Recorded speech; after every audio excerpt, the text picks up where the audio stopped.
What's happening, y'all? It's your man Earl. It's Sunday night, day 292 in October. We didn't talk about sowing and reaping today in service. We actually talked about more about love. Nevertheless, we have been, of course, those of you who know, we have about a 25-minute commute when we do ministry. We live in Illinois, but we minister in Iowa. So where we go is about 25 miles into eastern Iowa, or southeastern if you really want to get technical. So we're probably going to be dealing with this next week for Bible study, sowing and reaping. We'll possibly even talk about it next Sunday. I see a lot of people looking at different financial reasons, especially coming up here in the next couple of weeks. We have this election coming up. And if you look very closely at the tax plans of both candidates, they're vastly different. One candidate wants to continue to lower taxes. The other candidate has been very plain and very bold and say, listen, your taxes are going to go up. So with that being said, once again, day 292, Sunday night, October, we are going to deal with something very, very precise. The reason why you're broke. I didn't say the reason why you're poor. I didn't say the reason why you're in poverty. I didn't say the reason why you don't have nothing. What I'm talking to you about is a biblical principle of sowing and reaping. The reason why you are broke is because you do not understand sowing and reaping. I'm going to read this, Genesis chapter 8, verse 22.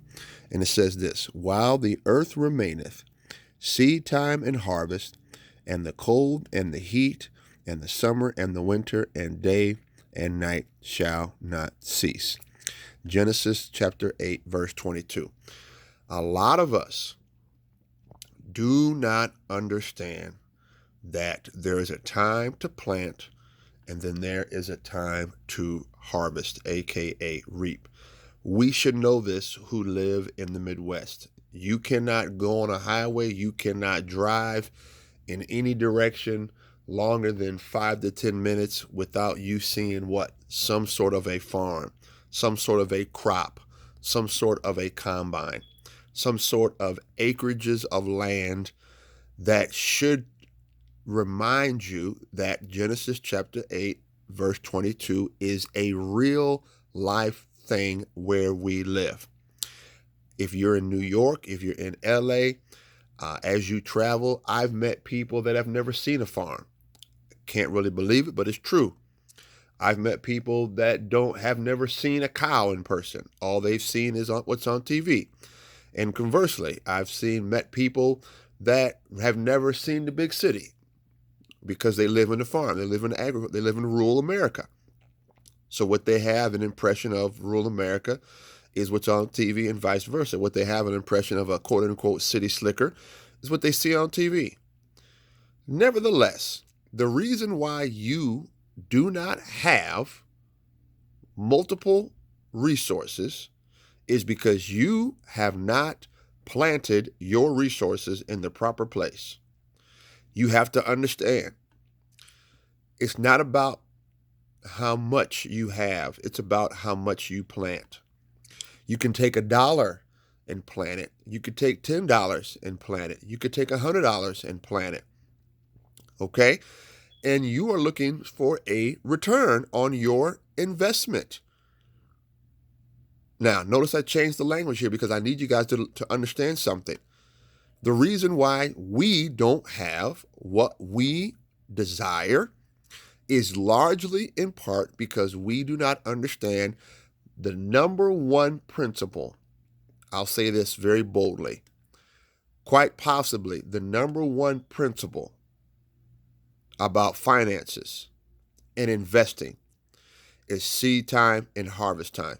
There is a time to plant, aka invest, and then there is a time to reap your harvest, aka the return on investment.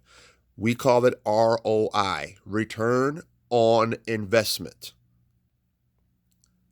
Now, we do videos all the time on financial literacy. We do videos on investing. We do videos on family, faith, finance. We do videos on entrepreneurship. This is a biblical video on why you need to begin to understand seed time and harvest. Listen, it's the bottom of 2020. By the grace of God, we hope we make it into 2021. We hope we have a decent closeout for 2020. It's been very challenging for everybody.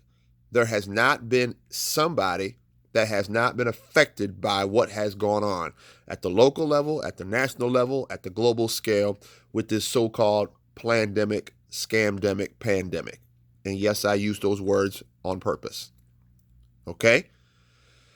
What you need to understand is if you want more, you have to plant more. If you want more, you have to sow more. If you want more, you have to invest more. And that is where you have to develop financial acuity, financial literacy, investment knowledge, information. Notice I said, get the knowledge, get the information, and then you begin to apply what you know. No one starts off at the top. Even if you're handed $1 billion trust fund, you still better know what to do with it. I'm going to say it again. Even if you're handed $1 billion trust fund, and there's a reason why it's in a trust fund, right? Because somebody else is trying to protect an asset that they're giving to another person, whether it be a child or a sibling. But there again, it's another financial tool, a trust fund, a living trust, irrevocable trust, all the different things. But what I want to tell you today, Sunday night, as we prepare for next week, seed time, harvest time, Genesis chapter 8, verse 22, as we get ready to go to sleep, wind it down.